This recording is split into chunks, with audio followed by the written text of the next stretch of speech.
Today, the 2013 Junior World Championship reaches its climax and a historic final in prospect because for the first time, two Northern Hemisphere nations, Wales and England, will battle it out for the honours. But first, it's last year's finalists and champions South Africa against four times champions New Zealand. They lock horns for the bronze medal and vital third seeding for the 2014 tournament. Yes, we are back in lovely, beautiful Van in Brittany, where the crowds have been entertained to some fantastic rugby over the last few weeks, and they are packing the Stade de la Rabine again in anticipation of what promises to be an entertaining last day's rugby. Well, there's rugby also being played in La Roche-sur-Yon and in Nantes, as all the teams involved in this year's tournament vie for all important rankings. But here, it's South Africa against New Zealand. South Africa determined to end their tournament on a high and secure third seeding and a favourable draw for next year's tournament in New Zealand. They led Wales with less than 2 minutes to go in the semi-final, only to have their ambitions dashed by a brilliant touchline conversion from outside half, Sam Davis. Coach Davi Charon rings the changes for the deposed champions. Last outing in the tournament up front, Sitoli comes in for Andrew Bierwinkel, while Rowan Steenkamp, captain and number 8, moves across to the flank to accommodate Aidan Davis from the Eastern Province Kings. Kicker Hendrik Pollard reverts back to outside half from inside centre, where he replaces Robert de Prier, while Jesse Creel gets his first start. New Zealand were very disappointed to lose against England in the semi-finals, and they'll be looking to redeem themselves and also to avenge their defeat of 12 months ago in Cape Town at the hands of the then crowned champions South Africa. They're led again by Ardie Savea, shortlisted for the Junior World Championship Player of the Year. 6 changes to the side beaten by England 5 days ago. Nick Grogan starts at hooker with impressive Jordan Manihira packing down on the flank. Joe Edwards moves over to 8 and locks the scrum. The backline is a new look with 4 changes and a positional change of Michael Collins from inside to outside centre. Sheridan Rangihuna replaces Taylor Adams at half-back. Lolangi Fisinia starts on the left wing and is joined by Penny Kololatu on the right. The final change sees Tay Walden starting at inside centre, making it an all-Otago pairing in midfield. So the stage is set for the third and fourth playoff, and plenty of support for the protagonists in this game.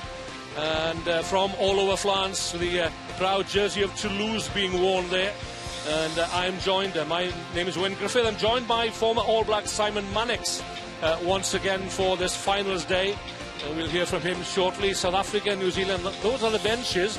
And John Stander for South Africa might get a first start, a late replacement. Kwaka Smith got an all-important try for South Africa against Wales. And New Zealand, well, Daniel Leonard Brown has come in late. And Leroy Van Dam appears for the second time on the subs bench. So, Simon, New Zealand against South Africa, where we thought it might be an all-Southern Hemisphere final. It's the third and fourth player for them. Well, it's the game that really no one wants to be a part of, isn't it? Unfortunately for these two very proud rugby nations. But it won't take anything away from what we can expect to see out here today.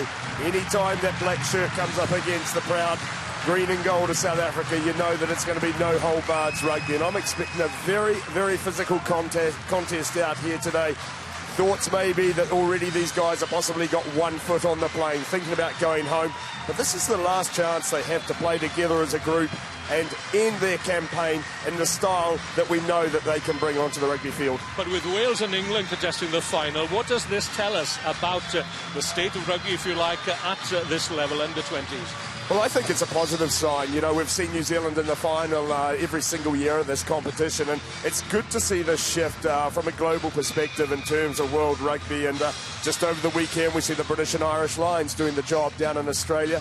And I think it's very important that the Northern Hemisphere start to get that little bit of recall, that little bit of payback, if you like, for the way that the teams are performing up here in the Northern Hemisphere. And it certainly is a positive sign for the rugby up here in the north.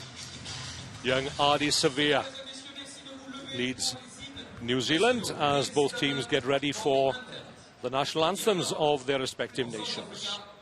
The national anthem of South Africa. Mesdames, Messieurs, en honneur de l'équipe d'Afrique du Sud, l'hymne national sud-africain.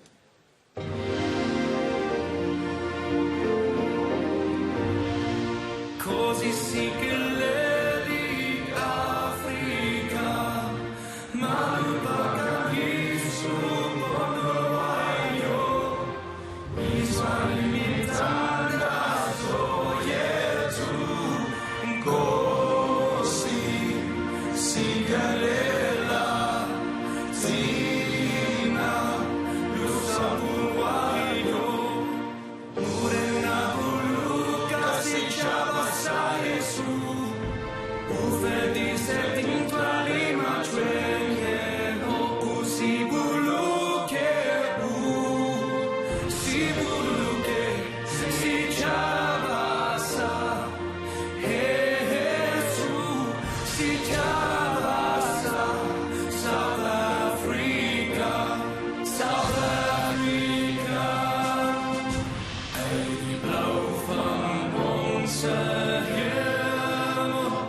proud young men of the proud nation singing their national anthem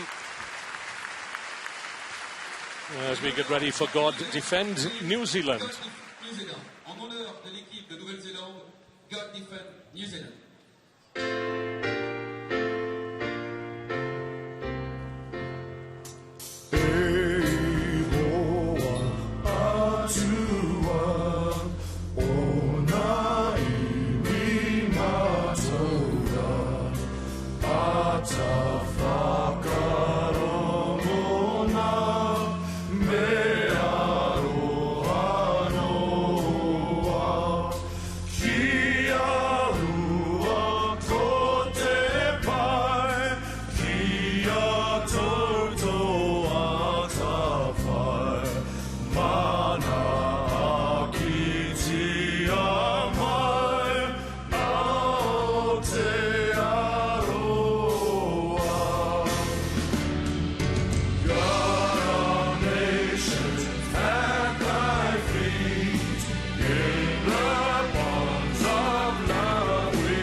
Bright sunshine and dry conditions here at the Stade de la Rabine in Van for what promises to be an enthralling contest between the deposed champions South Africa and four-time champions New Zealand. We welcome viewers from all over the world to Brittany here in northwest France on the lovely Gulf of Morbihan, where the welcome has been superb from the local population. And now it'll be the cultural challenge in the form of the haka from New Zealand, led once again by young Sheridan Rangihuna from Hawke's Bay.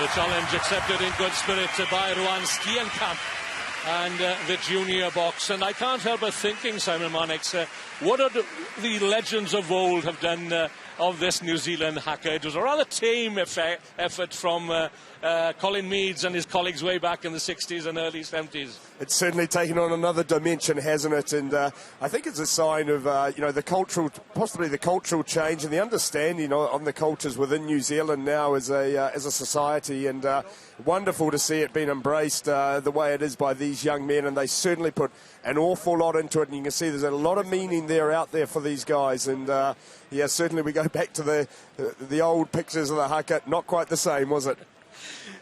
Dudley Phillips from Ireland takes charge of this third and fourth playoff, making his fourth appearance as a referee in the Junior World Championship. He made his debut in the meeting of New Zealand and Australia here at the Stade de la Rabine. At the start of this competition, it's New Zealand then through Simon Hickey who gets this third and fourth playoff underway, and it's straight into touch, probably trying to gauge the strength of the wind, which would appear to be favouring South Africa in this first half, judging by the banners carried on by the young men who led the teams onto the field. So the first scrum on halfway. On this side for South Africa, Steve Sitole, Michael Willemse and Big Loan De Bruyne on the far side, Donald Brighouse, Nick Grogan and Sione Mafileo on the tight for New Zealand. Touch. Set. Early engagement green. Early engagement from South Africa is what is penalised by Dudley Phillips. Scrum call.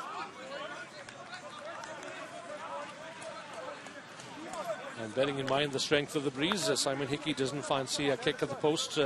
We are playing on a soccer pitch here, not quite the full length, the regulatory pitch length. And we have seen kicks go over from halfway. But New Zealand and Adi Sevilla have called for a scrum. Touch. Set. Hold. Drive coming through from South Africa. New Zealand have had their problems certainly in that scrum area during this tournament, but they're on the front foot now. It's Nick Grogan, the hooker, taking it in. Jordan Manihira, Joe Webber. It looks as if New Zealand still are in determined mood to spread it wide early.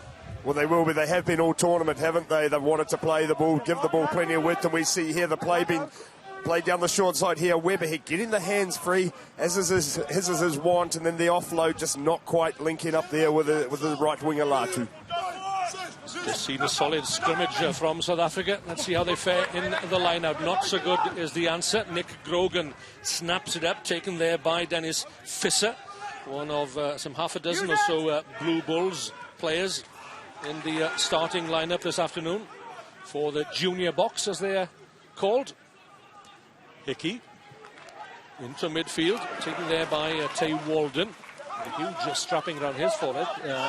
He received a few stitches on the back of a clash with Sam Hill, I think it was, of England in the semi-final. There he is, taking his place at inside centre. Young man from Otago, joined by Michael Collins from Otago, certainly a youngster who's impressed in this tournament. Brighouse leaves it for Adi Sevilla. He's led by example in this tournament. It's a huge tackle coming in on Jordan Manihira. South Africa will win the penalty, if not the turnover. Tackle, side entry 7.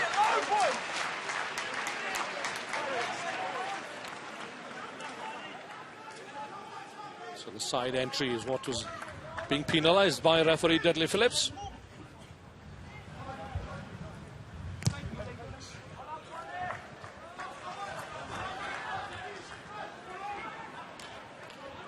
Latu doing very well here as the ball came out on the side. This is where we'll see Adi Sevilla coming in. Side entry, very good call there by the referee. He got that one spot on there as he tried to take out De Bruyne on that situation. Ernie Hebst is the bearded lock forward down the front. Scored a cheeky try before the break against Wales in the semi-final. Okay. Gap the toes. I want it in quicker. Understand? Quicker. Okay. Well, already the South African line-out being put under pressure here by New Zealand. Trying to do a lot of movement there, trying to win trying to find the space on the ground before putting the jumper up in the air. New Zealand will try and pressurise here again. And there it is. They've got the free kick. Well worked by New Zealand. Bit of doubt there in the South African line-out. Taken quickly. Into midfield.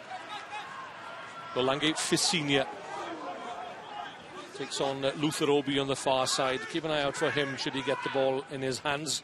And Siabelo Sinatla, equally devastating finisher out on the left. And he is wearing 11.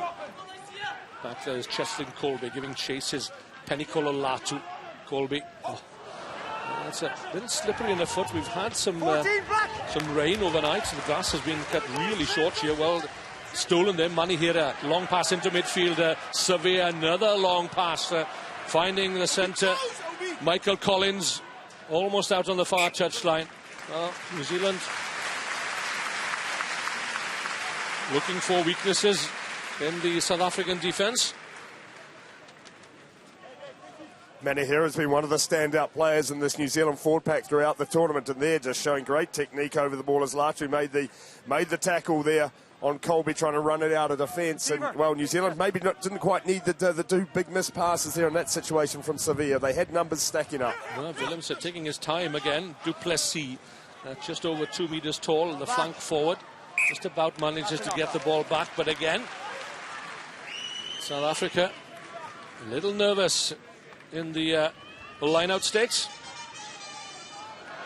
Which you spoke about it earlier when New Zealand, possibly the set pieces let them down throughout the tournament a little bit at occasions here, but good to see them really defending with real intent here and trying to disrupt everything that South African throw at them. Now they've got to be stable at scrum time, an ideal attacking platform for them. We've made reference already during this tournament that the South African pack may not have the same grunt as that which won them the championship 12 months ago. And New Zealand looked to get a nudge on there. Not square and steady, we go again. I think as a general rule, we've seen a very good level of scrummaging at this tournament, with the referees doing a very good job under a slightly new directive they've been given by the IRB with regards to when the number 9 will put the ball in. They're trying to give the cue to 9 to put the ball in when it is steady, and we haven't had as many resets in this tournament as we possibly tend to see during modern-day rugby.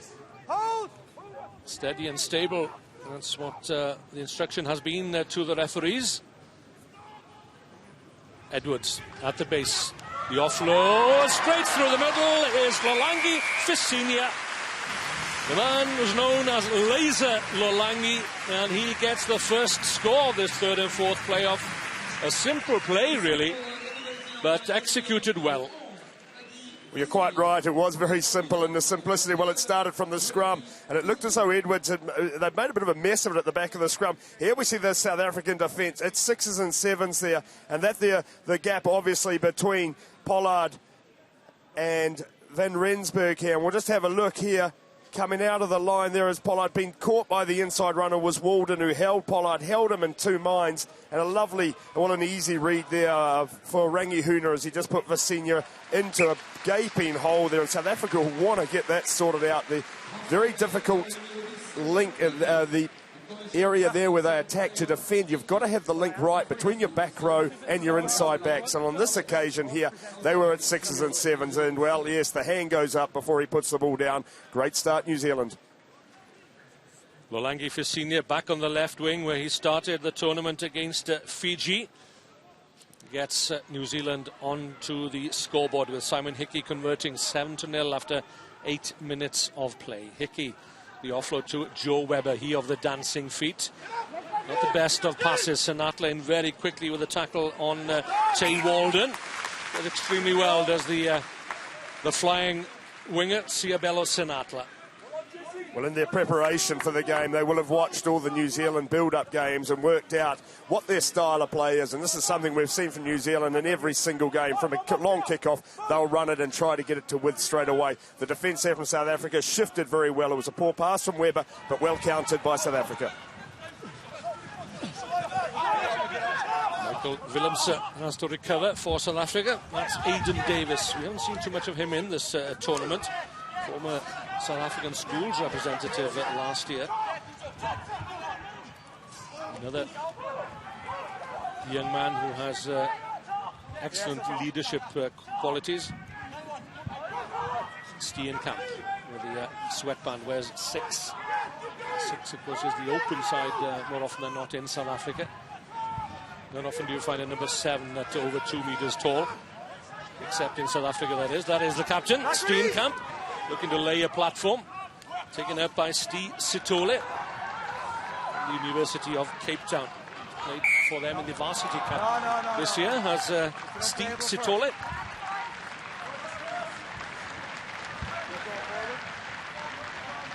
You see there the grunt of the South African forwards at work. Big second row of Vissa with Herbs, the two of them, carrying strongly, the front rowers as well. Working very hard. New Zealand have got to try and win the body height battle, and what we're talking about is getting shoulders under shoulders to counter these big men.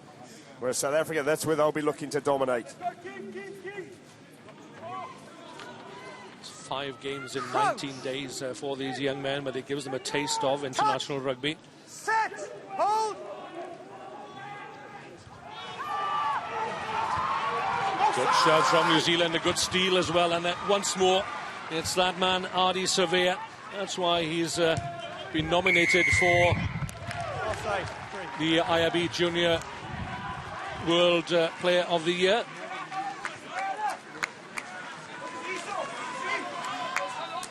Well, after a disappointing opening scrum for New Zealand, they've really got it sorted out very quickly, haven't they? There was an outstanding effort by the New Zealand 8 there.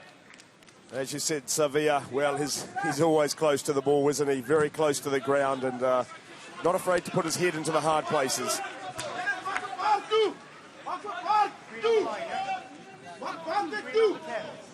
Younger brother of Julian Savea. Both play for the Oriental Rongotai Club in Wellington. Although they haven't played too much of late because of their commitments to the Wellington Hurricanes.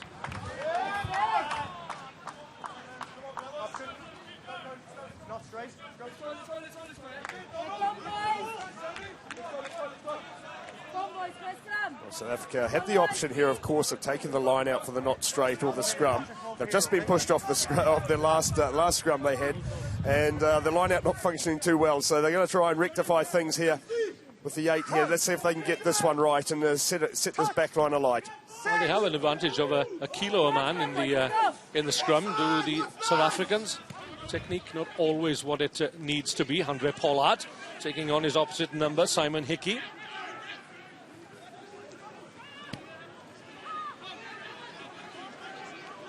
Sinatra, where did he come from? Out on the wing now is Jesse Creel, the outside centre for South Africa. It's on its way, Sinatra in a hurry to get back to his position. Pollard just about manages to gather that one under pressure from Nick Grogan. But South Africa have recovered options left and right here. Coming blind then for Jesse Creel. In goes Sinatra to release the ball. Stefan Ungara is the scrum half, the industrious scrum half at the base of that South African scrum. The captain, that neat little hitch kick, but it doesn't take him away from the New Zealand defenders. Oh, read well once again by Lalangi Fisinia. Over halfway, the 10-metre line. That's the 22. Here comes the try line, and here comes a second try for Lalangi Fisinia. An opportunist try. South Africa going through the phases, going left, going right, and Fisinia read it well. South Africa, no cover behind. The garden gate was open, and Fisinia stepped right through. Well, it was a superb defensive play by New Zealand initially with some very good low tackling, and here South Africa just guilty of forcing the play up against the New Zealand defensive line that was right in play. And Fisinia, well, he's a great athlete, isn't he, and just runs that one in from 80 metres. Well taken try, but good work the New Zealand defensive line, putting South Africa under pressure. And for the second time, Hickey eyes the post. Right in front of the post, and suddenly it's 14 points to 0. New Zealand's lead. Just Pollard here, he had options for men. They were numbered up though, New Zealand, and just forcing the play. Possibly the better option would have been a carry maybe from the number 10 or just a switch back to keep it close to the forwards. But as it was, went for the flat pass. The line was set flat and Fisinia on it like a hawk.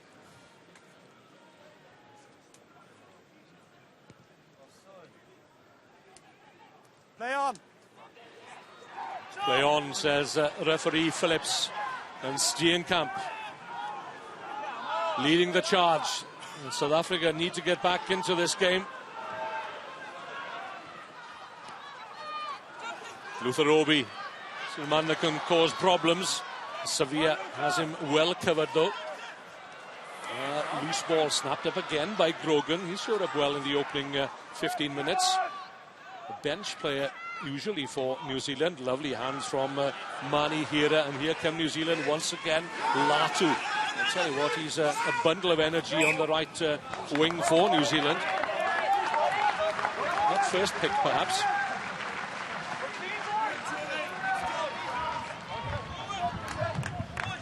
But again, the defensive work there from New Zealand was Adi Savea, who got in there on on Obi, stripping the ball, dislodging the ball, and then it was good hands by New Zealand down the short side. Forwards and backs both involved, but unfortunately just losing here in contact. A real desire and a real look of intent about this New Zealand side after 15 minutes. Well, they want to return to New Zealand with a third seeding in readiness for the time they host the tournament in 12 months' time. And again, it's the shove coming in, but it's illegally done, says referee Phillips. Donald Brighouse, the Wellington loosehead, is the man penalised, the builder, and the loosehead for New Zealand.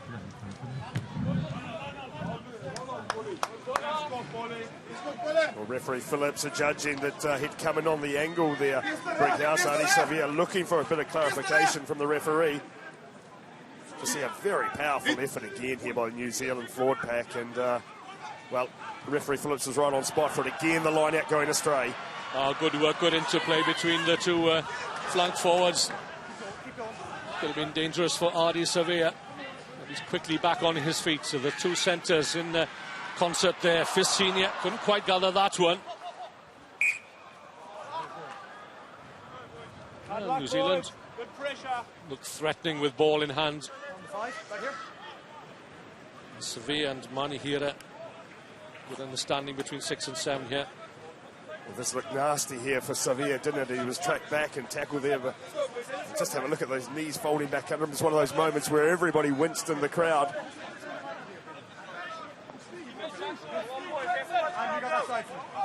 President of the International Rugby Board, Bernard Lapasse.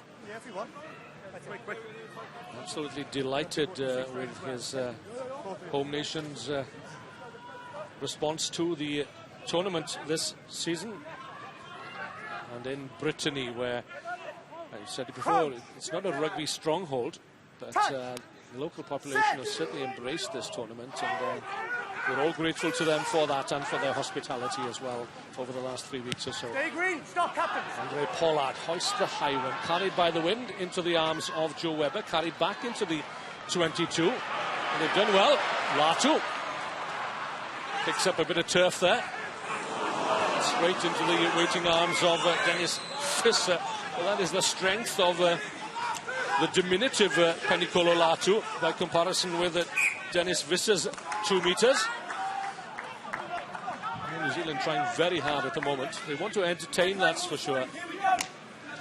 Latu here just slipping as he came through. It was a really well worked by the New Zealanders. The kick chase from South Africa was very narrow there. They found a lot of space out here on this right side. I wonder whether Latu took the right option by coming back on the inside. He had a man spare on the outside, and once again New Zealand just losing the ball in contact. Just have a light shower falling here. Maybe that's going to make things a little bit more difficult as well. Yeah, the clouds are gathering overhead. It's been a sunny morning here in Van.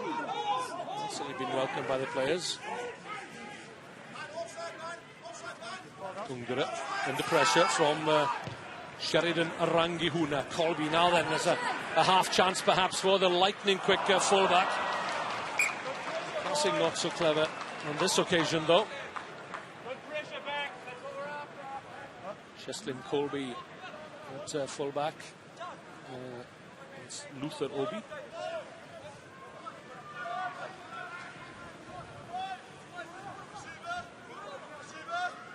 Solid defender, young law student. There's a light drizzle, a little more than a light drizzle perhaps by now. Falling on the Stade de l'Aubin. If the weather forecast is correct, then it should be passing through. Rangihuna again with a kick to test Cheslin Colby. Slips, recovers well. But it's advantage, territorial advantage to New Zealand. Just see here Colby there. Again, evidence just of the slightly bit, the greasy surface. First time we've had it in the tournament thus far with the rain here in Van. But good play by New Zealand, mixing it up. Something they were guilty of perhaps not doing against England in the loss in the semi-final. Well, simple take there down the front by Jordan Mahoney here into midfield, carried on there by Michael Collins. Partnered Jason Emery in the earlier games in the competition, finds himself at outside centre in this one, making way for Tay Walden. Keep going, keep going. 3 midfielders from Otago in this New Zealand squad. That's a rarity. New Zealand moving forward. That's Edwards pumping those legs. Can he get the try line? He's there. Might be one for the television match official. I think it is on the chalk. I wasn't sure that he actually touched it. It certainly looked like the ball was hovering over the line, didn't it? Is there any reason why I cannot award that try? I will check if there is any reason not to award a try. That's Please, the question I was listening out for. Any reason why I can't award a try, says Dudley Phillips to Eric Gozan. See here, just working hard. Do we get it down on the line? There's a hand underneath that, and that is not going to be given. Oh, referee had the arm up in the air, didn't he? Referee Phillips thinking, oh, he's got that one down. It's whose hand is it, of course? Is it the ball carrier? It was this angle that we saw it on initially, and I just felt it didn't make contact with the ground. He just seemed to be... But gee, when I look at that now... I was happy there. Yes, I totally agree with you. I think a bit presumptuous, a little bit early on my call. I think that possibly will be given. Let's see this one then. Well, Dudley Phillips was there. Had good sight. Oh, it's a tough one, isn't it?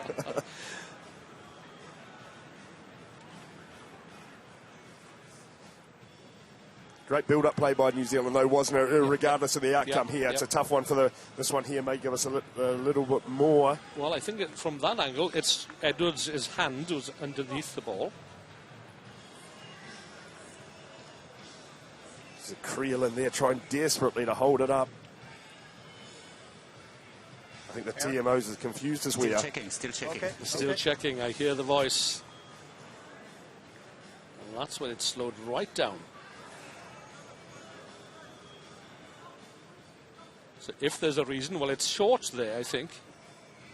Yes, I thought the other angle, which was possibly showed it was a try, but this one here, I thought for me, it's possibly the one that I'd say, hey, he's going to give this, but is there contact with the ground at that point there? Oh, it's a very tough one. Eric Gozans, the Frenchman. Dudley, Yes? there's no obvious reason to refuse this try. You may award a try. You may award the try. Time on. No obvious reason then. It's a third try for New Zealand. And claimed by that young man, the number 8, Joe Edwards, already identified as a tremendous and exciting prospect. Well, the build-up play there by New Zealand was excellent. I spoke about how they didn't mix things up possibly as well as they could have against the English in the semi-final to their detriment. Here, they're showing a good kicking game. As you said, when they're controlling territory, and there was just a concerted pick-and-go effort by the forwards with good body height. They're getting underneath the South Africans, and they took it over the line. They'll be delighted with this start. A very good first 21 minutes here for New Zealand. It's certainly the best 21 minutes, I would say, of the tournament. Will that turn in? Excellent kick again from Simon Hickey. 100% record in this match then. The most difficult conversion perhaps to date. But New Zealand are threatening to run away with this one. They lead by 21-0. Talk about the leg drive here. This is the end. And there was a try scorer there carrying the ball. Was Edwards. And very positive leg drive. Good powerful play by the New Zealand number 8.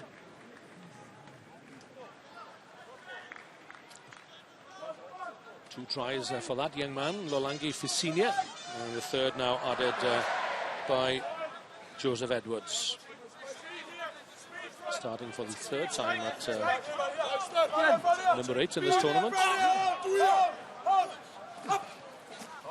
South Africa really up against it now. Midway through the first half. And the rain has passed on. The ball is a little greasy, I fancy, as Du Plessis goes to ground. Well taken there by Pollard, but there's no way through. Two men on him very quickly there. They were Simon Hickey and Tay Walden. Willemse, the hooker. And the big men. Barreling downfield, that's Herbst and Visser. Surveyor got a hand to it. There he is with two hands now. Surveyor, the kick and the chase. Surveyor against Obi. Well, you'd back Obi, wouldn't you? He is the sprinter, but look at Surveyor go. And New Zealand piling into the breakdown. But going off their feet, going over the top. And it's a let-off for South Africa. Well, Adi Surveyor is all action, isn't he? He really has got every trick in the bag, and he's been one of the guys. But obviously, you mentioned earlier, shortlisted for the IRB Junior Player of the Year, and that just shows you why. Just great chase, great work ethic. He has just been a very impressive individual throughout this tournament here. Good low tackle being made here. Here's Surveyor in there trying to get over the ball. It was eventually turned over by the impressive Manahira as well. And away goes Surveyor here with the kick ahead. The great chase back. Courageous work at the back, it must be said, though, by Obi here. Tracked it back under intense pressure. Here he comes here, and I think he was going to lose his head in this situation here, but you've got to like that commitment. As it was Visenya coming through with the fly hack, and Obi did very well. The applause we hear is for Michael Willems, the South African hooker who's had to call it a day. So it's the first touch of the ball for his replacement, Jacques Dutoy. And a chance perhaps to invite you viewers to get involved in the game. Send us your tweets at IRB Juniors or hashtag JWC 2013. We've already had one from Gary Schultz, and probably summing up what South African supporters everywhere are feeling at this moment. Baby Box must sort out the set pieces to get 11, 14 and 15 involved in the game. Come on, Bocky. Chris Boyd, the New Zealand coach, looking a little happier than we have seen him during this tournament as his team putting it together. They were severely tested in the pool stages by Australia. They overcame the challenge of Australia 14-10, and Ireland probably gave them their toughest pool match and almost denied or almost got themselves through rather to the semi-finals. Had they scored one more try, they'd have had a second bonus point.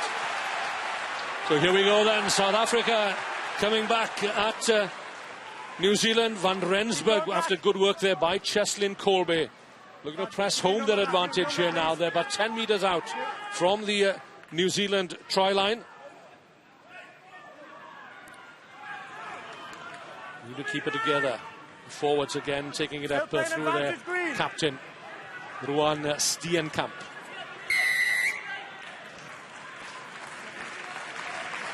They get the penalty. Will they go for the corner, I wonder, for position? Well, the South African supporters got what they wanted, didn't they? The back three involved in the game, albeit from another lost line out, and it was a very good counter-attack by the impressive Colby running from the back. This was the kick here from Hickey, who was under intense pressure. As we see the head up, you've got to like this, the ball in two hands, the good step, and now an opportunity to really to set something up. 21-0 down. This is the best attacking position for South Africa, pulled out of the air by Captain Ruan Steenkamp, probably the shortest guy in that pack for South Africa. Pollard has a go himself, attacking the line. Not held. Not held, is still going forward. That's the New Zealand try line in the background. This looks better from them, and stolen though by Tay Walden, right out of that grasp of it may have been Visser, the huge lock forward for South Africa, but they've won it back somehow, or have they? Dudley Phillips on the spot, yeah.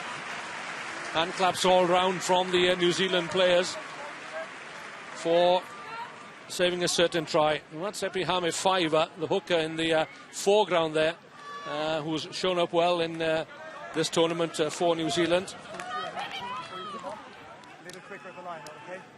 His replacement, Nick Grogan, Shoni Mafileo on the tight head.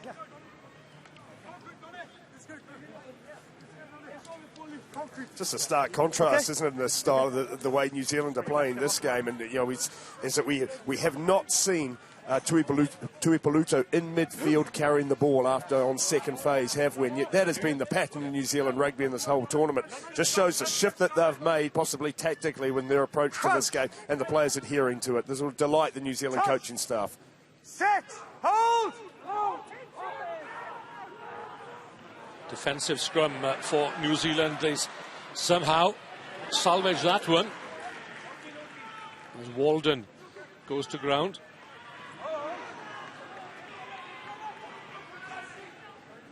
This is Grogan.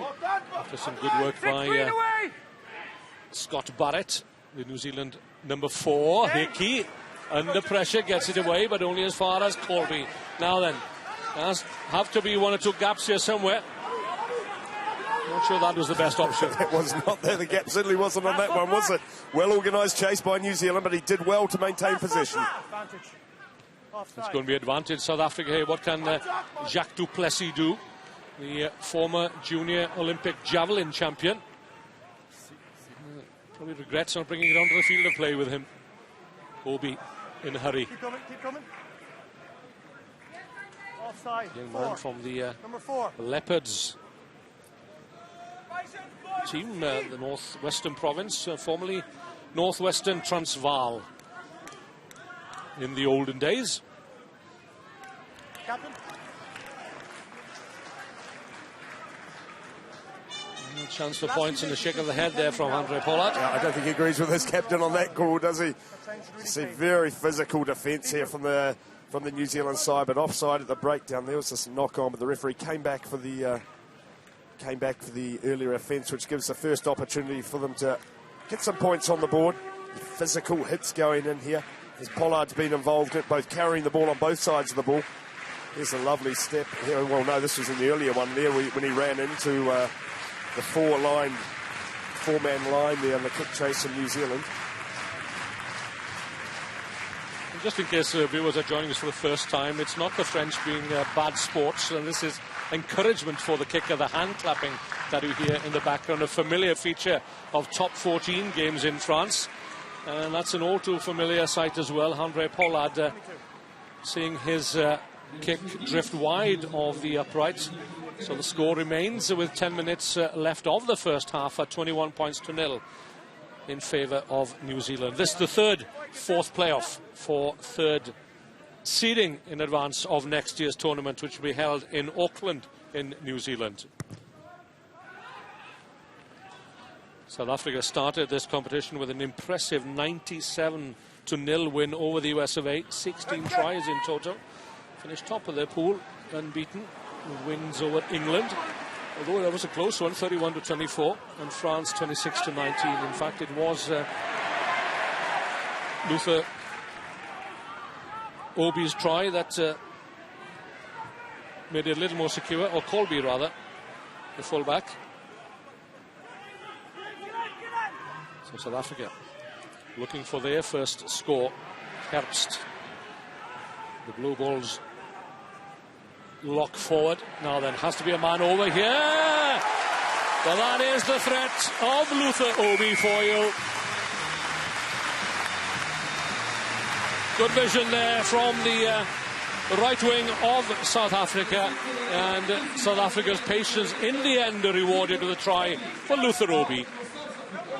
Well, again, it was a great carry in the build-up work by Herbstown. You'll see here the clean-outs coming in, numbers there. Sights the mismatch here, and that's what it's about. This is what the winger and a player like Obi wants to be up against as a back rower, a front rower, and give him a one-on-one, give him an opportunity to use those feet, the acceleration. And it was Edwards on this occasion, the big number 8 from New Zealand, who had no answer to it. Very well taken try, South Africa. And Pollard adds the conversion. That'll steady the nerves. Certainly a fourth try in the tournament for Luther Obi. South Africa 7, New Zealand 21.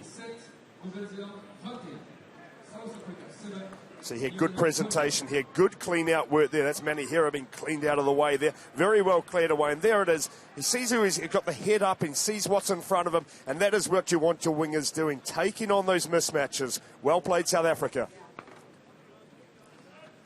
So that score will give South Africa encouragement, as indeed will that restart. The second kick from Simon Hickey goes straight out. David Teron, he's the South African coach. He led the junior box to the World Championship last season. 13 tests for South Africa at prop forward. South Africa did think about taking a quick restart there. Luther Obi it was, the ever alert Luther Obi.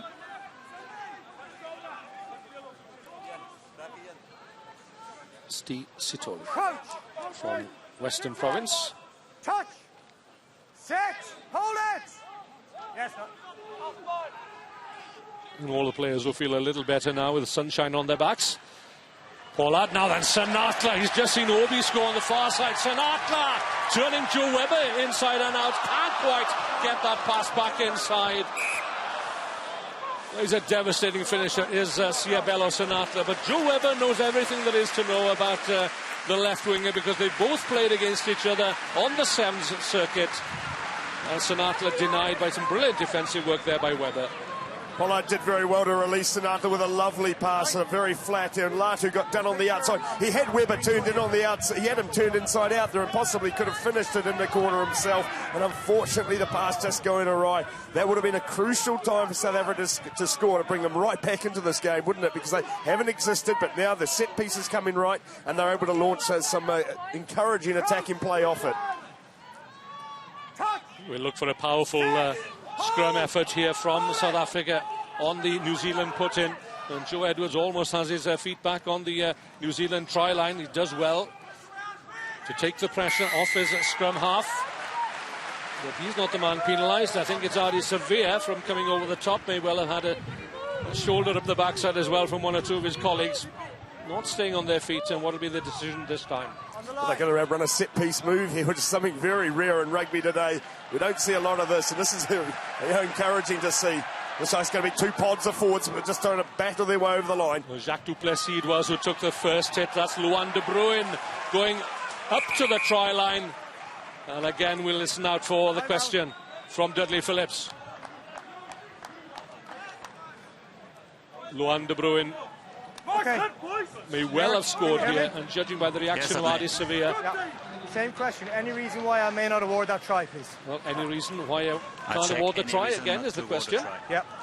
Adi Sevilla's right underneath that one. He did very well, latched onto the ball, got underneath the ball carrier here, De Bruin. You'll see here, De Bruin going very low though, good try, but Adi Sevilla doing extremely well in there, getting underneath, and I think just rolling the player onto him, showing good technique there close to the line. But what I did like was the move that they actually ran. The setup play was excellent, but I can't see this one being awarded. So you just see here the play angling back towards the goalpost, shifting the defensive line. You'll see New Zealand tuning in on this occasion, and then what they did here is Ongera brings the second pod of wave, comes from the blind side, comes from the open side to the blind side, change the body position, and I think Sevilla's done enough here. It's just at this point, is there any point here maybe later on the action that he gets it down? I can't see it there. Dudley? Yep. You may award a try. Thank you. Try, Mom. Yeah. You may award a try purely because Eric Gozans couldn't see any picture really that would tell him that the try has not been scored. But if Dudley Phillips, who's in a better position, was asking the question, is there any reason why I can't award the try? Well, Eric Gozans really had the decision taken out of his hand. So it's an odd terminology, this one, Win, isn't it? And it's not something, if there's any reason why I can't award a try, I'll come back to you. And for me, there is a reason not to award the try because the ball hasn't been put down. We can't see it. But if the referee, I just prefer the communication to be a little bit more clearer, possibly, between the two. Certainly not wanting to criticise the referees. It's a very tough job that they have out there. And the television match officials, it's not always that evident, is it? That one there, well, that surprises me. Well, it's a purple patch for South Africa. Pollard sees his kick just drift inside the left-hand upright, and suddenly the junior box are right back into this one. Well, New Zealand have had this, and they had this in the game against Ireland, didn't they, where they got out to it, I think it was a 20-point lead. They were up 31-11, and Ireland came back. They took the foot off the accelerator a little bit, but in this case here, I think it's South Africa sorting out their set piece and just getting some quality ball to play with. And they're right back in this one.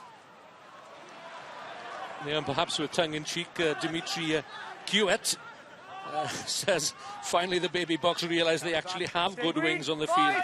Can they come back from this? Well, it looks as if they can. Dimitri, thank you for your tweets. Webber. Not going anywhere. Latu.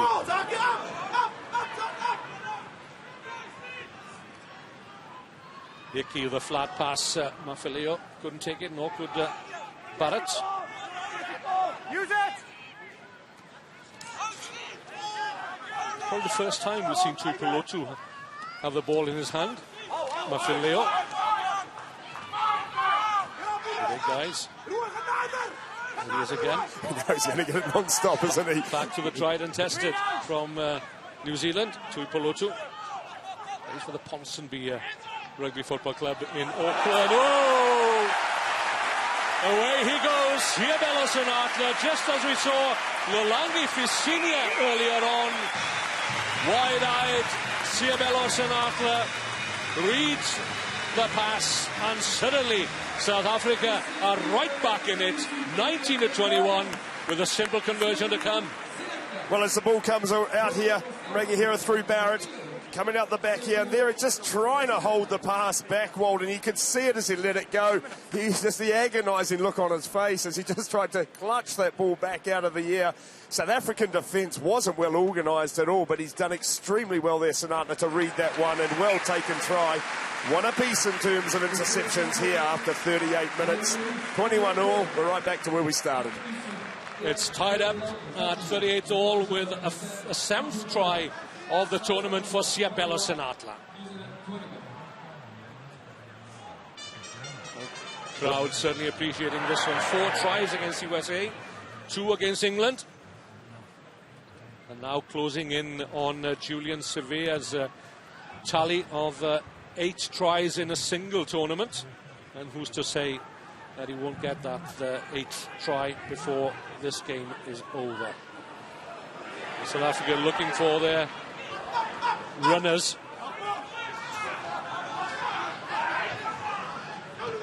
De Bruin, scorer of the 2nd try, suspended after the game against England for 4 weeks, but reduced to a week on appeal. Du Toit, far better effort now from South Africa, asking serious questions of the New Zealand defence. Aidan Davis, just 1 minute to the break. Terrific comeback here from South Africa. Pollard, neat little chip over the top. Webber forces Colby to turn. Let's go, Jess! He gets support from the centre, Jesse Creel, former Maritzburg College student. Young enough to come back next year also. Jacques Du Toit to Obi. The crowd really appreciating this effort now from both teams. Well, it's very good rugby being played by South Africa now, isn't it? We're seeing there's such a shift. The more this back three for South Africa touch the ball, the more chance they've got of winning this game. We can see that the absolute class and the running ability from between Obi, Colby, and as well Sinatla we've already seen. They've got to keep getting the ball into these guys' hands, and they really have the ability to cut New Zealand apart out wide. Barrett wins another line out for New Zealand. The gap opens up for Michael Collins. Looks for support, gets it. Webber is there. Webber will go over, that's for sure, into the corner. And New Zealand right at the stroke of half-time are back in the lead. A 4th try for them, claimed by the fullback, Joe Webber. Well, the initial bust is made through the midfield by the impressive Michael Collins. But today, this is the 3rd pass he's thrown at somebody's feet, and the bounce pass, well, Sinatla just out of his hands. Webber, the fortunate guy on this occasion to profit from that.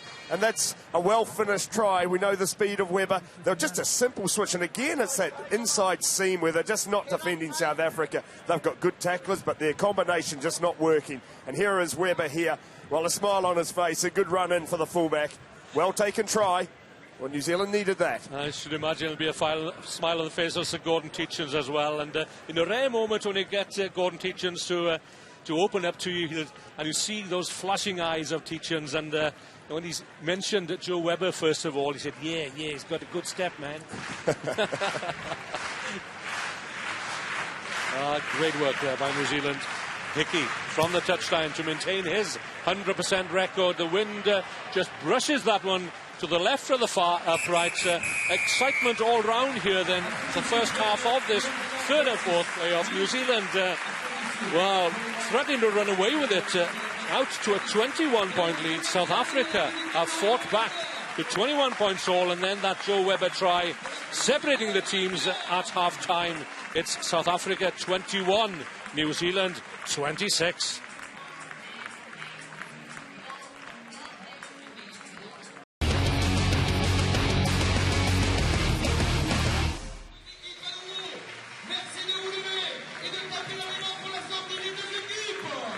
Welcome back to the Stade de la Rabine here in Vannes, where it's finally poised at half-time in the third and fourth playoff between South Africa, the deposed champions, and four-time champions New Zealand.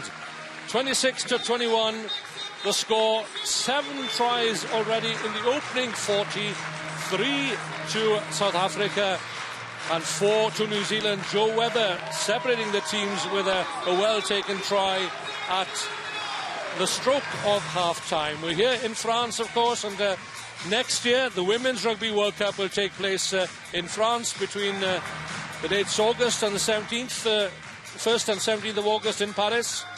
And the French have shown their ability to host world-class rugby events, from the Rugby World Cup in 2007 to this year's marvellous Junior World Championship.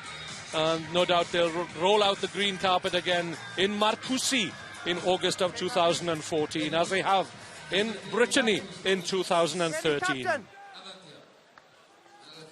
Okay, Eric, time on. South Africa get set to get the second half underway. Throughout at half, Andre Pollard, the high-hanging kick, finds Big Pat Tuipulotu, member of the Auckland Blues wider squad. It's a brilliant start from New Zealand. Ran out to 21 points without response, but then South Africa came fighting back with 3 tries of their own. A hugely entertaining opening 40. And those of you who have already tweeted are looking forward to an equally entertaining second 40 to determine the third seeds for next year's tournament in New Zealand. Lolangi Fisinia claimed 2 tries, 2 first New Zealand tries in the opening 20 minutes or so.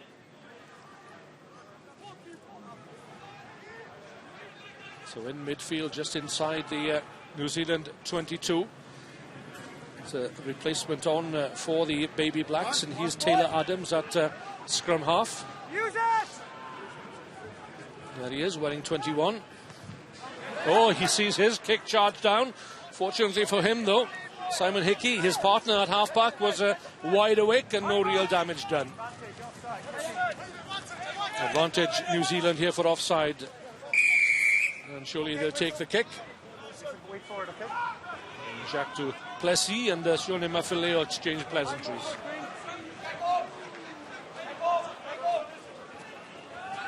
Well, New Zealand escaping there. The charge down. Good defensive work by South Africa. Very aggressive, covering the park, knowing the threat that New Zealand represent across the park, particularly as we mentioned earlier from the long kickoffs.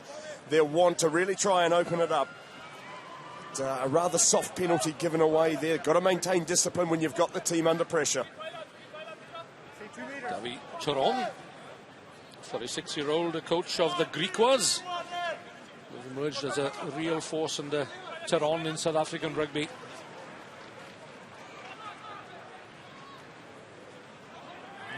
If there is a weakness anyway in this South African side, it's where 2 youngsters, Jesse Creel and Van Rensburg, the Blue Bulls partnership in tandem for the first time. Joe Webber's taken exception to something that Obi might have said or done. This time here, the defence shifting, working well from the inside, and that's good play. When you get it near the touchline, you've got to bundle it out. Again, line out, creaking again for South Africa. Secured in the end by Patrick Tuipolotu. Off the foot, play on! No mistakes are creeping in now. That's a well-placed kick from Stefan Ungara, the South African scrum half. He can be well pleased with that one. Turnover there coming from a poor pass there from Adams, putting Sevilla under pressure. Wasn't a knock-on, came through with the foot, and Ngero read the space very well. He's had a good first 40, hasn't he? He's really driven things well at the base of this South African scrum. Stay in the 15, stay in the 15. Driving forward and lending his weight to Irne Herbst.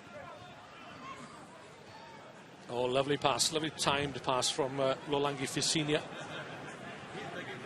South African defence read that one well. Sanatla, good work by him again, straight down the middle. Rohan Janse van Rensburg. South Africa looking to get back on terms here, 4 minutes into the second half, but they've lost it. And New Zealand now through Fisinia and Adi Sevilla. Oh, tremendous work by Sevilla. One more pass might do it. Surely he's not going to go all the way himself. No, he's not. But Harangi Walden pulled down short of the South African try line. Fisinia is then there looking to release the ball. But what an effort that was from New Zealand captain Adi Sevilla. Brilliant attack from New Zealand from deep. Sevilla looking for what his options were. Finally releases Collins, but you've got to love the work. Tracking back here as Colby does extremely well. Lives in the tackle area just long enough, and then the pressure coming back on the ball. And a small knock on by South Africa here has led to a 5-metre scrum for New Zealand. Well, they were patient in the 22 in their build-up play, weren't they? They went from side to side. There were turnovers, and then finally it was Sevilla who broke out. And, well, we've spoken a lot about his attributes as a rugby player, and, you know, you can't help but admire the young man, can you? I've been most impressed by his leadership quality, and everything he does there is just pure example out there on the field, and he's showing the desire and the drive here that New Zealand really want to try and take this one home. And you could see there all his Super Rugby experience coming to the fore. Already, of course, has a world title to his name as a representative of the All Black Sevens 2 seasons ago. It's a great position here now for New Zealand to extend their lead even further. Edwards scoops it out. Another best of passes from the number 8. In fact, it was a pretty poor pass, but no damage done as New Zealand get a penalty.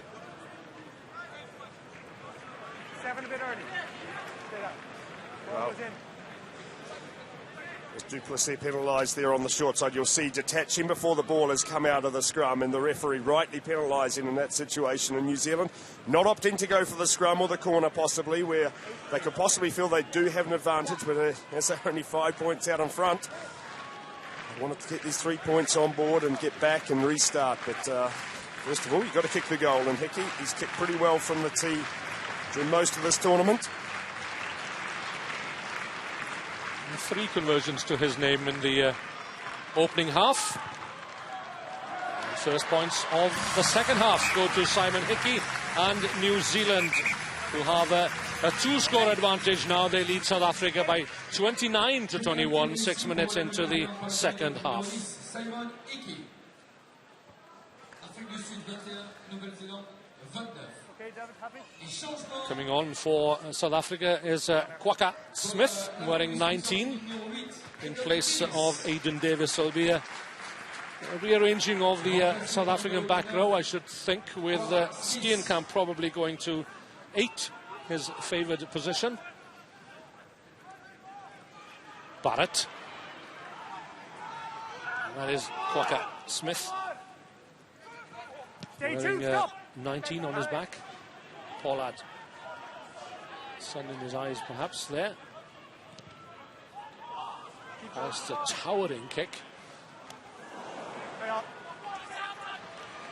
And South Africa come away with it through Jesse Creel. Lovely pass there from Colby up from fullback. A neat little chip through from Ungara. Well read once again by Lolange Fisinia. Fisinia looking for his hat-trick here. Go for it, says Tyler Adams. New Zealand making hard work of this. Fisinia, he's got severe on his shoulder, but a tremendous defensive effort once again from South Africa as Joe Webber this time takes it up into the South African 22. Hickey to Joseph Edwards. 6 in 2 South African defenders, De Bruin and Smith. Adams to Hickey, runs straight into the tackle of Sitoli, helped by Du Plessis. Mafileo, big, strong Sione Mafileo from the formerly a St. Kentigern's College student. Use it! Get up, Luan! All slow down. Dudley Phillips was waiting for advantage in any event to New Zealand. But lovely break there from defence by Lolange Fisinia. Taylor Adams had called for the ball. Thought perhaps he could have gone a little further himself. Well, Colby has just two massive try-saving tackles. Bouncing ball in behind there, New Zealand. Fasinga's then taken it off, and away he goes with a good handoff. At this point here, you think it's a definite try, don't you? A 2-on-1. Colby then tracks back on the inside on Adams and does extremely well here to make the tackle. Very good defence in New Zealand. Well, the penalty within the 5 metres of the touchline. They've opted this time to put it into the corner.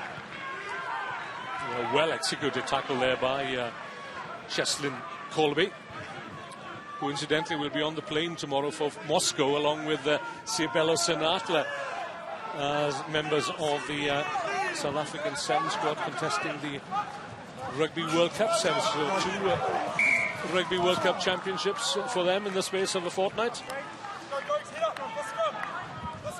It's testament to their fitness as well that they can just catch the plane from here. Well, after this is it's been a very tough tournament, hasn't it, for these young men? It took 5 games in 19 days, and it's a big ask for them physically. And I tell you, what wonderful times for these young men, in their careers. The different cultures they get into experience and playing high-level rugby at the same time is just, an incredible experience for them. I'm not happy with you two here, okay?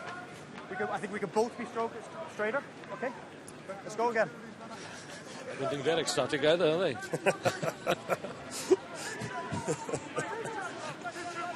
Breakhouse and Luan De Bruin.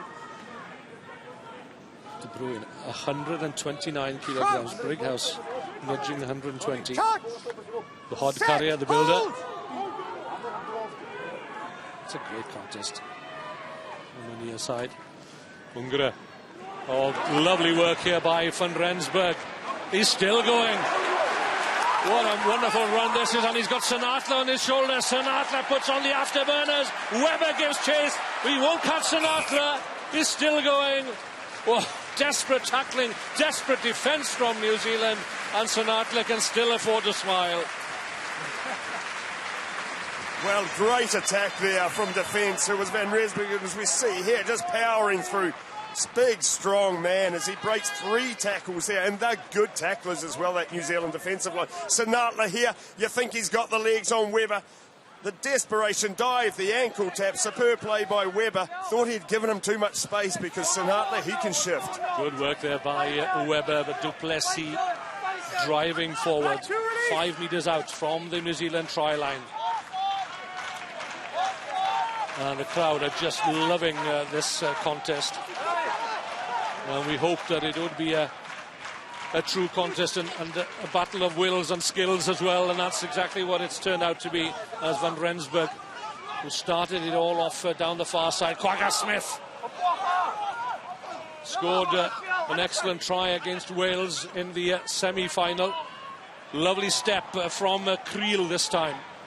In the shadow of the New Zealand post, Obi picks it up, needs some support here as the ball be made available. There it is, we can see it. Sitoli up to the try line. Little help from Jesse Creel. And what is the decision? It's a try. What is it? Many here have been pulled out here. Penalty issue here for not releasing. Yellow card for Manihira. Time on. Well, the crowd thought that the effort from Sitole had brought a try, so this is an opportunity now then for South Africa. One man down, here they come, the charge led by Luan de Bruin, snapped up by Ungra, the captain, Steenkamp, yes, no mistaking that one, turn out of the tackle, twisted out of the tackle, reached out, and South Africa once again are back in the hunt. Well, the same set move as they ran in the first half, and this time here you'll see the forward sweeping around from the open side to the short side, and as Steenkamp, the captain here, showing very good strength here, under a lot of pressure here from the effort by New Zealand, but he wasn't held. He was able to keep driving even though he was on the ground, pumping those legs forward. Good body height, good try. Well taken, South Africa. Seesaw sort of game at the moment, isn't it? New Zealand out by 21 points, and now they're looking at a good, comfortable start to the second half. South Africa right back into it with strong ball carries. Chance here to bring them within 1 point. Yeah, a crucial 10-minute period here now for New Zealand as Andre Pollard. Oh, it's a shocker from the outside half. There's a chance there to bring his team back within a point. It's a 3-point game then. South Africa 26, New Zealand 29, 13 minutes in to the second half with Manihira in the sin bin. One black. So we see the try scorer here, Steenkamp, working hard under the attention of Hickey there, who he couldn't get under the big man in that situation there, and he was just too strong, and tap on the head there.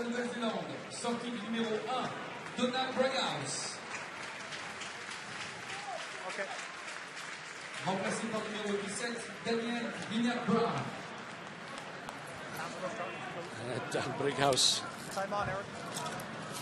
feeling the effects. It's Leonard Brown. Daniel Leonard Brown was on. And there's going to be a replacement for South Africa as well. Well, there is a replacement on, and he is Rob Dupria. And for Rohan Janse van Rensburg. Du Plessis, the latest in a long line of blonde number 7s for South Africa.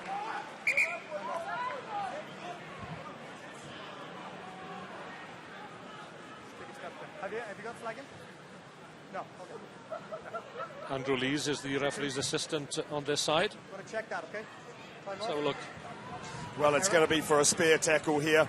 This is what the penalty's for. We're going upstairs to go out. Well, tough one. Go on to the TMO to check it. Grogan on Du Plessis. Well, you don't need to check the number. He's already come out and admitted his guilt here, hasn't he? Grogan.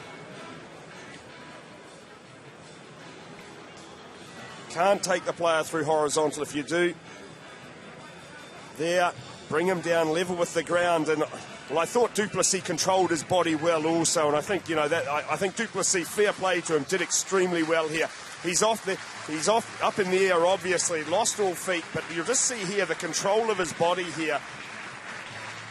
I thought he did well. He could have made that look a lot worse than what it was, and I think we're probably going to see a yellow card, though.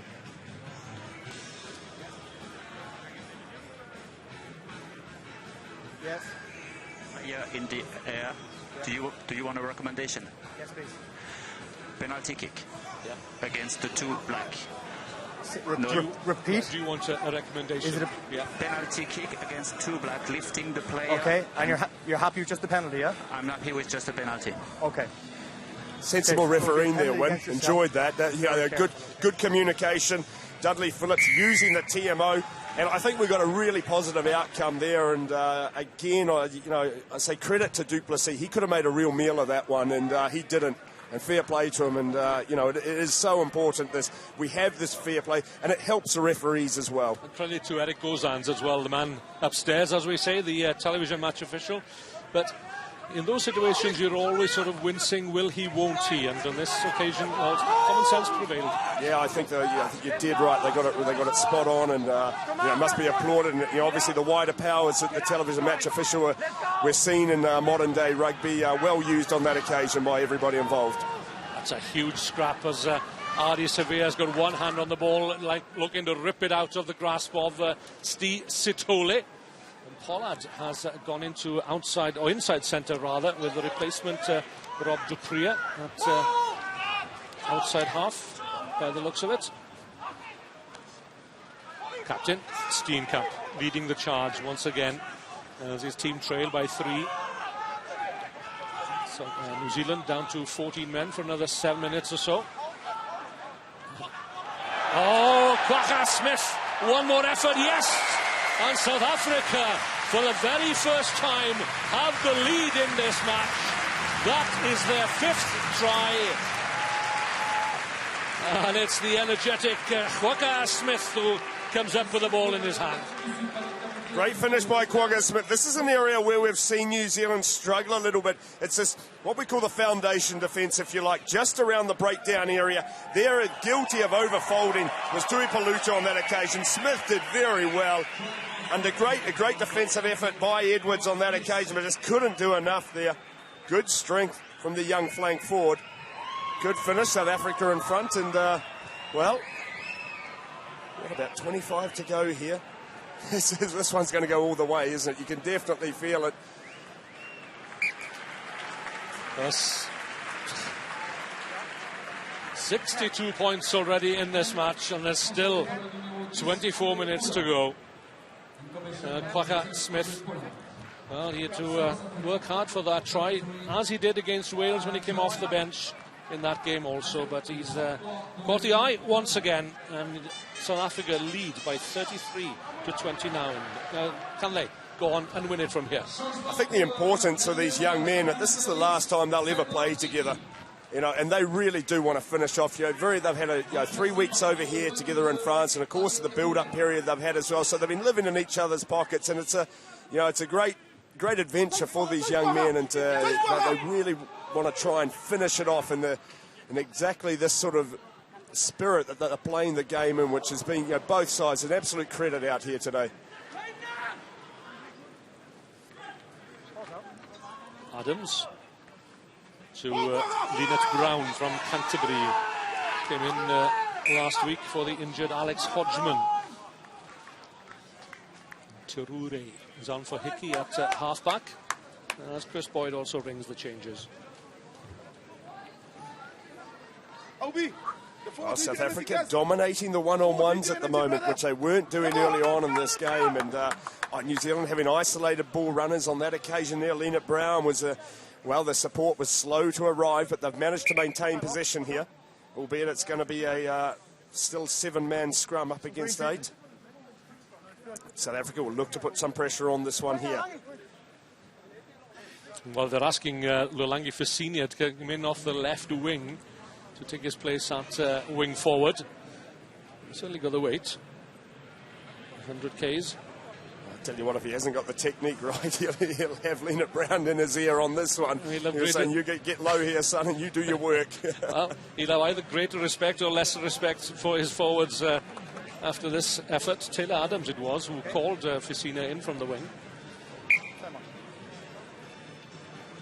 He'll run back out to the wing after this, going, why on earth do you do this?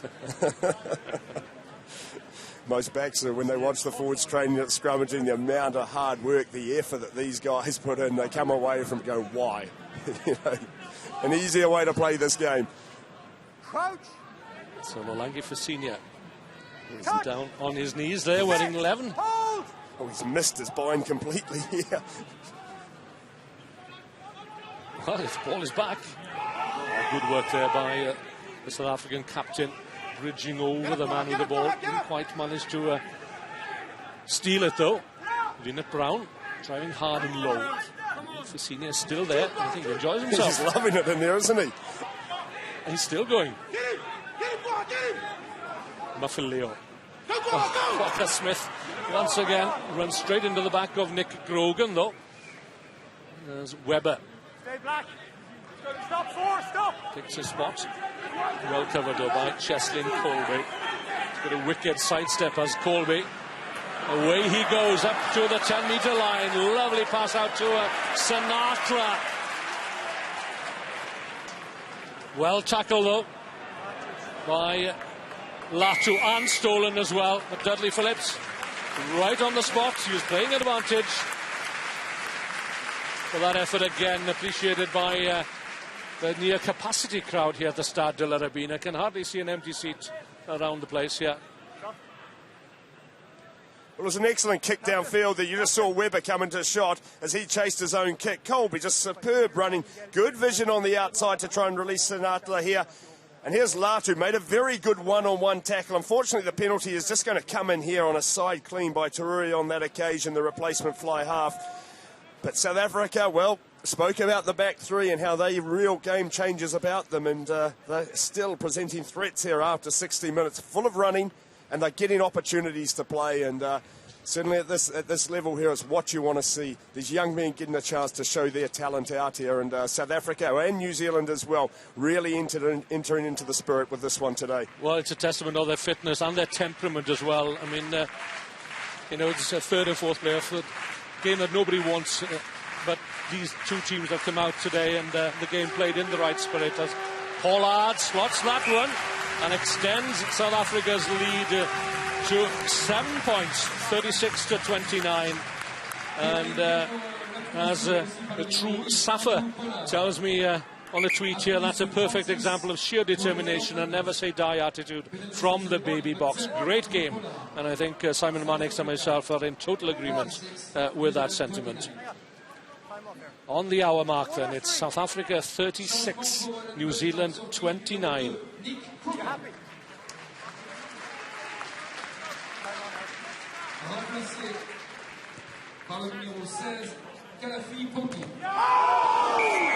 That's a bit sloppy, and I don't think the referee will be so generous this time. Yeah, immediate yellow card. He's only just come on as Kalafi Pongi. He'll have another 10 minutes on the naughty boys bench. You called it perfectly, Win. Sloppy. Very untidy, careless play here. Man up in the air and just run straight through underneath Pongi. And we didn't, well, let's just hope he's okay. He's up, the big man. Vissa is okay, and, well, New Zealand, 2 yellow cards. Tough to play this game at 13. It's tough enough 15 on 15, but still down at 13 currently. Yeah, Jordan Manihira has probably 2 minutes or so left in the sin bin. So New Zealand down to 13 men and trail by 7. But it's a mistaken overthrow. Ari Savea. Look at him go. Yeah, just brushing aside, or swatting, I should say, Luther Obi. Adams to Terure. Things began to happen for New Zealand when they trailed against England in the semi-final. And Terure, with 2 penalties and a conversion, gave New Zealand hope. But now it's back with South Africa. Vicinia. Nothing wrong with that. The ball bounced back into his arms there as Joe Edwards gives support. Unlucky there for New Zealand. Time off. It was a maul, therefore the players don't have to move and release. The penalty is going to be against your substitute scrum half which come on. We spoke about it earlier on. It's not acceptable to shout at me in that way. Okay? That's what the penalty is for. Yeah, a word of advice and caution as well. Yes, you can send him back on. Dudley Phillips there to the New Zealand captain. Well, such as the tension out there that guys are, a little bit on the edge. It's been, and the referee was spot on with his penalty. Because he called maul initially. The player's unhappy about that decision, but it was a replacement Dupree who did outstandingly well, as we see the yellow card coming back out here, Manihira. But Dupree did extremely well. He wrapped the ball up, and he was quite right. The referee called maul. He did not have to move. Collapsed maul resulted in a turnover scrum, and unfortunately, I think it was Adams there who had a little bit too much to say to the referee about the decision. Yeah, New Zealand lost 22-16 to South Africa in last year's final. And New Zealand, until this year, have never failed to reach a final of a Junior World Championship. That's an incredible record. They've won the tournament on 4 occasions. Trying to rip that one as a ball away was Rob Duprier with 21 on his back. Son of a former Springbok scrum half of the same name. Latu. He's so strong as Penikolo Latu. Knocked on by Green or black? With the touch. You can have the option. Well, the ball knocked on there by New Zealand. Referee calling for the knock-on as we're working in small spaces here. This time Webber just coming off the shoulder of Hickey, slipping a lovely pass. And we'll just see here, under pressure here. I thought it maybe the ball was stripped, actually. Yeah. Well, lost control, so they have the choice. Do they want the line out or the scrum? And looks like they're going to take the scrum option. Hang on, time off. One guy's really impressed me since he's come on and made a difference. Yeah. Okay. Uncontested Is scrum. Quagga Smith. Time on. Really played well, hasn't he? Putting a lot of pressure. It's an uncontested but for the fact that Ruan Steenkamp is captain, I can imagine that David Theron would start with Quagga Smith. He was a very energetic flanker. And technically very good as well. You know, we've been... Maybe I've probably been singing the praise of Ardie Savea an awful lot about his technique throughout this tournament. Here's a guy at the breakdown as well who's outstanding body position. He's already stripped 3 times the New Zealanders, and he looks a very good footballer. Marnie Kutsia is the man giving Jacques Duplessis a lift, wearing 23. Savea, away he goes. I don't know where he gets the energy from, but now it's danger time for New Zealand as Colby puts in a lovely kick downfield. Webber has it well covered though, but it's territorial advantage here to South Africa. In the meantime, Ardie Savea is down injured just outside the South African 22, and it doesn't look good for the New Zealand captain. He looks to be in a lot of pain, doesn't he? Went down straight away and clutching at his calf.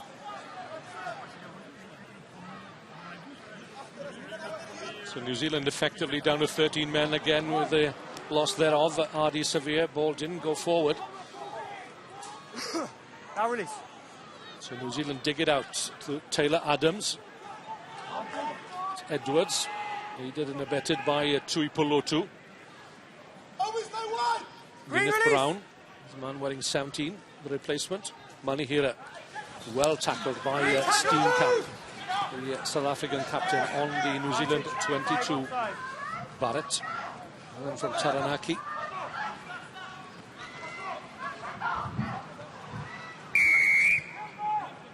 Five offside. Referee Phillips calls them back for an offside against Fisser. And it's that time of the game now, isn't it, where we see players stretching their legs. Cramp is beginning to set in, but Ardie Savea is still down, holding his calf muscle in the other half of the field.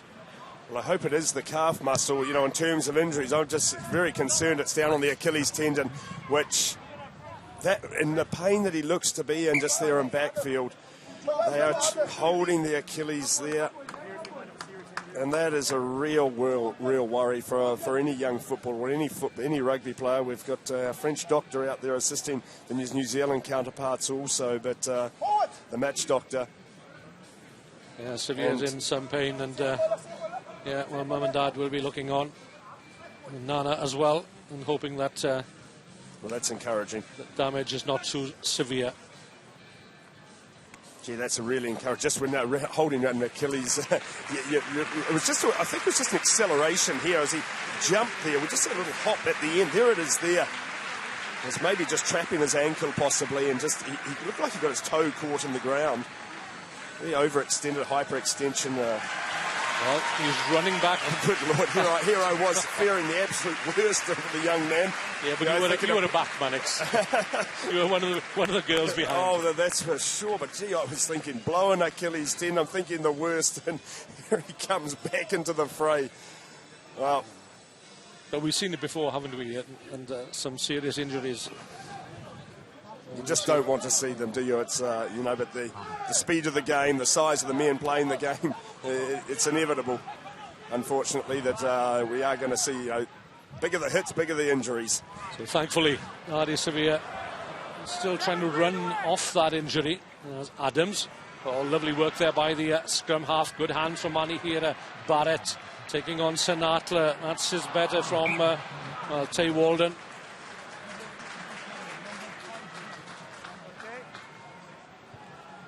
Five. Young man from Southern RFC in Dunedin. He won't be happy with that. Chris Vui was on for Patrick Tuipulotu. I reckon that beard has grown a little over the last 3 weeks in the sunshine of Brittany here in northwest France. It's a fine beard that big Pat Tuipulotu has. Easily pick him out in play.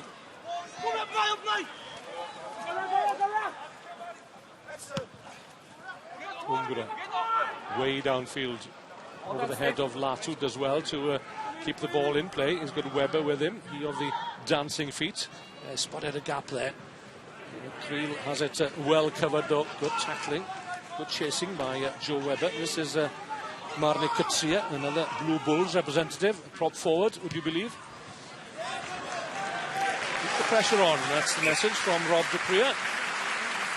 Very good rugby by South Africa, patient. Their kick chase was so much better there. Webber had 5 players in front of him. Earlier in the game, they were coming up in 1s and 2s. On this occasion, South Africa covered the line well. Creel did very, very well to regather the chip kick from Webber. And then the lovely kick by Dupree down into the corner. Drive it down there.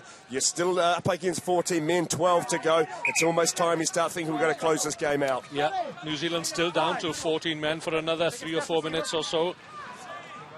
Kalafi Pongi it is, was in the sin bin.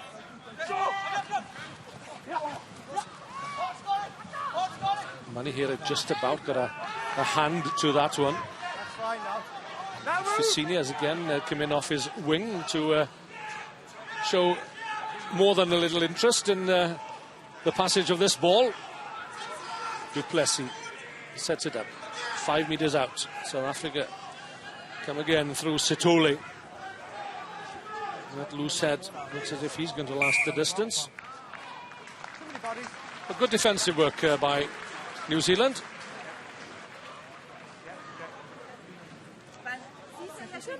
Time off, Eric. Seven. Captain. We'll make a change. Have we new captain? Sure. Sevilla still suffering and will have to call it a day. But the injury is certainly not as serious as it was first feared. Receiving the applause of the crowd here at the Stade de la Rabine, and he likewise returning their appreciation, and that's a measure of the man that is Adi Sevilla, a born leader, and it's no surprise really that he is a nominee for the Junior World Player of the Year, and that decision will be made before the end of the day. What a wonderful reception for Adi Sevilla, and I think this shows the popularity the New Zealanders have in the town here up in Vaughan. They've really embraced the locals, and they've been wonderful ambassadors. I think everybody for the New Zealand Rugby Union, they should be very proud of these young men, albeit they're not in the final, and it goes right across the board. And obviously we've been based here in Vaughan and obviously seen it maybe a little bit closer than we have some of the other teams, but everything in the area, in the Brittany area of France, is just all so positive about how all these young men have conducted themselves throughout the tournament, and it's wonderful, and it's to give these French an insight into the great values that rugby and what it holds. Touch. Set. Stay bound, back row. 6. So it's non-contested scrums. Ungara is over, and that might well have clinched it for South Africa. The delight on the face of Ruan Steenkamp, the captain, and the try scorer and scrum half, Stefan Ungara. Well, Ungara's been a driving force, but in this wonderful comeback when they're down by 21 points, and now they're going to be out by potentially 14. And here he is here, close to the line, from the uncontested scrums because of the injuries that we've had in the front row. And we'll see here, despite Edwards' work in the back, trying to cover it off, it was just too much to do against the big man. Ungara very quick in there from the 5-metre scrum. Well taken try, well played South Africa. Very good option there down the short side. 70 minutes, 70 points on the scoreboard. 41-29 with the conversion to come. It was kicked well today as Andre Pollard. 5 from 7. Steps up, right-footed. Again pushes it to the left. But South Africa now, having trailed at one time by 21-0, lead by 41-29 with 9 minutes to go.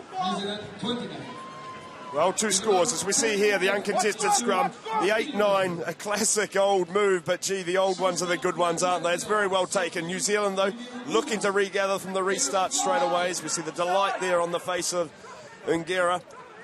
Unfortunately, knocked on at the kick-off by New Zealand, though, and a chance for Ungara to clear the line. The senior is back there with him. The blonde Leroy Van Dam started against Fiji in the opening match. Tay Walden is the man replaced.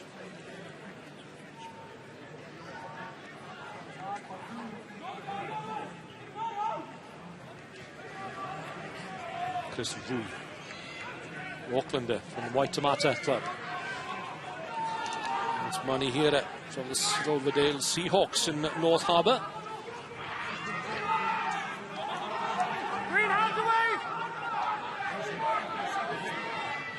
South African defence up very quickly as Webber teases them. Steenkamp his pass go awry, but Rob Dupuis has recovered well. But Dudley Phillips will call them back for the scrum here, and again 1 or 2 players holding their calf muscles, their thigh muscles as well. That's Jesse Creel, who's had a good game. The replacement, getting his first start. You can just about feel that from here, can't you? Oh, you certainly can, can't you? Well, 2 tries off the bench against the US of A in that 97-0 victory. We didn't learn too much about South Africa from that score. And then England tested them. They led England by 21-0 at one time. But problems at scrum time almost cost them dearly. And it was a late try against the French that saw them through to the semi-final. So the crowd will be looking forward to the final between Wales and England. I don't think many would have called that as a final. Members of the staff of the French Federation there having a rare opportunity to take their seats in the stand. And they've worked very hard to ensure that this tournament has been as successful as it has. Just Wui.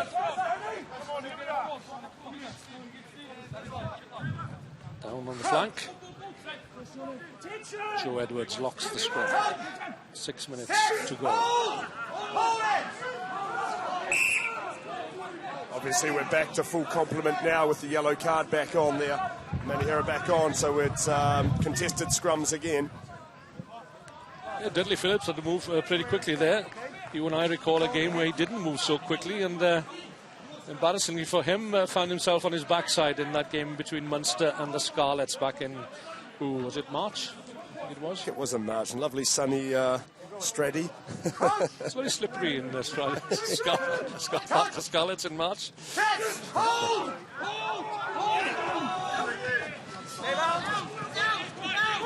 And one could see it.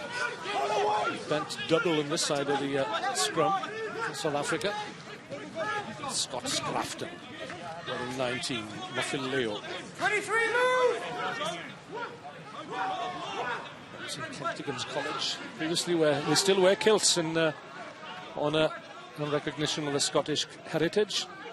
And Muffin Leo in a kilt certainly conjures up some images. Webber for senior. Oh, lovely hands initially. This didn't go to Webber's hands though. Five minutes to the final whistle.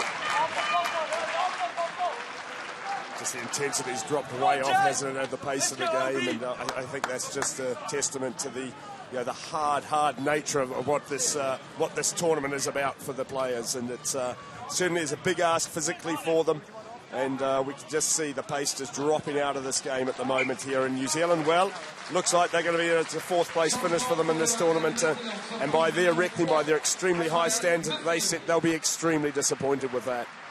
Boyd Wiggins is the last replacement to come on for New Zealand, and for Sione Mafileo. Wiggins from North Harbour, so he replaces a North Harbour colleague. Yeah, it's been a hard day at the office for young Sione Mafileo, and you look at these young men and you think, well, which one of them, or more than one, will go on to wear the silver fern of New Zealand? And you'd certainly put your money on Ardie Savea, wouldn't you? He's got all the credentials, all the necessary credentials, and follow in the path of Aaron Cruden, Zach Guilford and Sam Whitelock, who graduated from this competition. And will they have the last word? I wonder. Ficinia battling away right to the bitter end. Ball called for by Manihira on the charge. That's Kalafi Pongi looking to make amends for his earlier indiscretion, as indeed is Jordan Manihira. You can hear the mantra, "Go the mighty Dale," every time that Manihira has the ball in hand. The mantra of the Silverdale Seahawks in North Harbour. It's advantage New Zealand here, almost up to the South African 22. Adams opens the door for Joe Webber, avoids three would-be tacklers. Tremendous work by Webber, and the gap opens up for Jordan Manihira. With the deceptive skills there of Joe Webber and Manihira, well, there could still be time. Once again, I've shot myself in the foot, haven't I, by saying that they're resigned to a fourth. The intensity's gone out of it. What a load of rubbish. They've come back here. They went back to the pick and go. The forwards with excellent work. And then it's Webber with lovely footwork. Good work by Collins. He makes good decisions when he gets the ball in hand, doesn't he? And it's the try scorer there, Manihira, doing very well. We see the footwork. There, the pass back on the inside. Good timing. Good tracking of the play by Manihira. He's had an impressive tournament also. So Terure didn't turn in. So it's still a converted try separating the teams. And I wonder, with 2 minutes to go, if it finished all square, well, I wouldn't be too upset. Well, it'd be extra time, wouldn't it?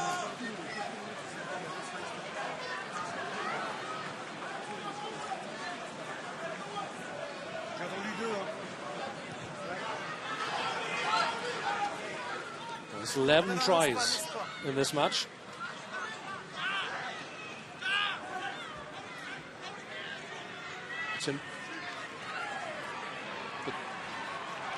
New Zealand spreading it again from the kick-off, taking it out right to the right side, but South Africa committing good numbers into the breakdown. Very good counter-rucking by South Africa there.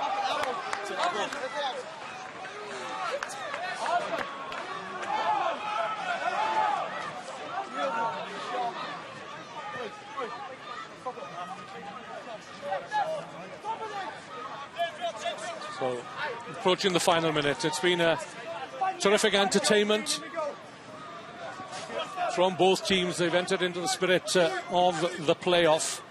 And South Africa, last year's champions, look poised to finish third, and they will claim third seeding for next year's tournament in New Zealand, in Auckland, in 2014. The first time ever New Zealand have failed to make a final, but they've certainly made their presence felt in this third and fourth playoff. 5 tries to them, 6 to South Africa, 75 points. And all the youngsters here are to be commended for a sterling effort. Davi Turon, the South African coach, will be pleased with his team's effort on the final day of competition here in Van in Brittany in the 2013 Junior World Championship. Trailing by 21 points after as many minutes. 2 Ficinia tries. And a try for number 8, Joe Edwards, took them out to what appeared to be a commanding lead, but South Africa came back at them and scored 3 of their own before the break, and before Joe Webber gave the initiative back to New Zealand with a try right on the stroke of the 40 minutes. So we've arrived at the full 80. As Leroy Van Dam takes it up, Obi tackles way above his weight, does the young wing three-quarter on the right for South Africa.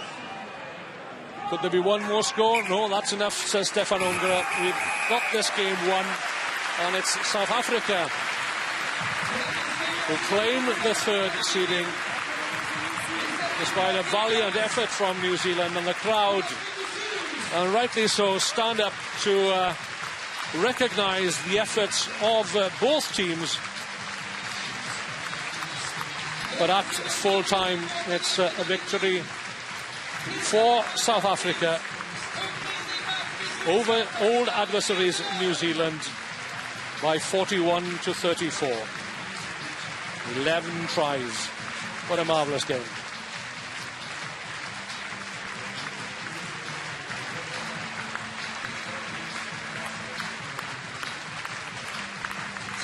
So it's handshakes all round, and there'll be some tired bodies going back to the shed as we look ahead to the final of this year's championship between Wales and England. Now let's recap on some of the tries scored in this third and fourth playoff.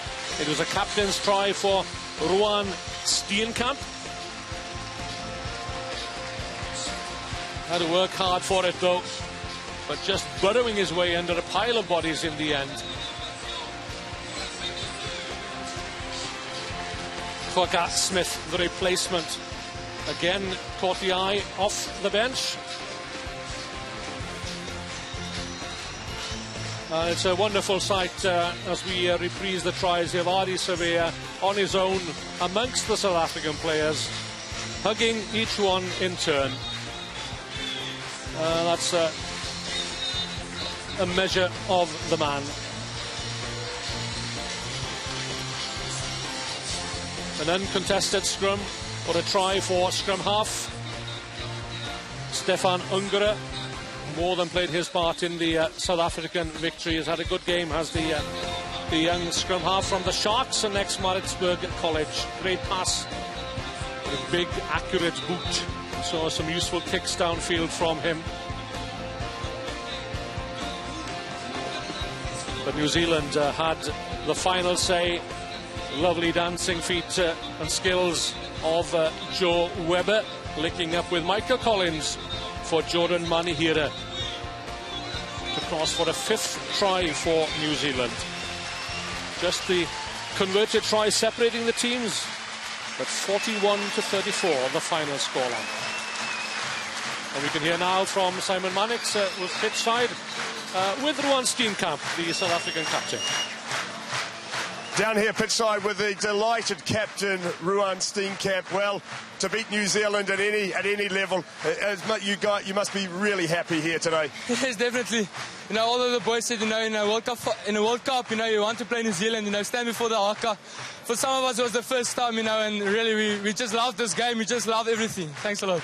No, it was an outstanding effort. What were the words you had to the guys out there when you're trailing by 21-0? Because New Zealand came out of the blocks very quickly. Definitely, they came out hard. I just told the boys, you know, just keep patient, you know, just play in the right areas, you know, and you'll get our points. But you have to be patient and just keep on working hard.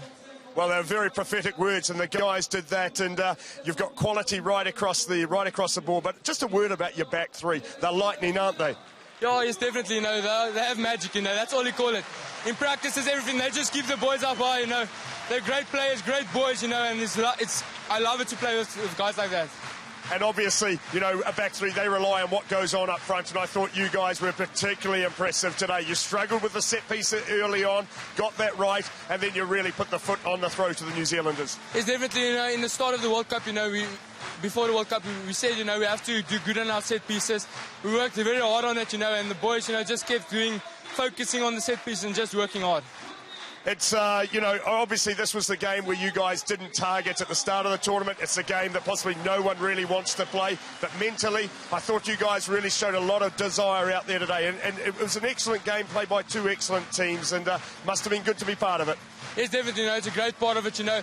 But like, you know, all the support, you know, from back home, SA, you know, just give the boys up. You know, no one after the loss against Wales, nobody like stopped supporting us, you know. And I just want to say thanks to the people back home.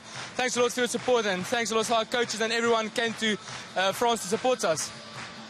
Wonderful words indeed. And, you know, South Africans obviously very proud young men when you pull on the shirt for the first time. And, hey, I hope that we're going to see you in the future at the full level. Thanks a lot, I appreciate it. Well done. So in the other games that have been played today, all important games, Australia have defeated Ireland by 28 points to 17 in La Roche-sur-Yon. So Australia claim the 7th place. And Samoa have defeated Scotland for 9th place, 33 to 24. But here in Stade de la Rabine, it was a marvellous game of rugby. South Africa 41, New Zealand 34, the final scoreline, as we look ahead now to the final from between Wales and England, and that'll come in an hour and a half or so here from the Stade de la Rabine. But for now, we bid you goodbye, but don't go too far. There's a cracking final yet to come.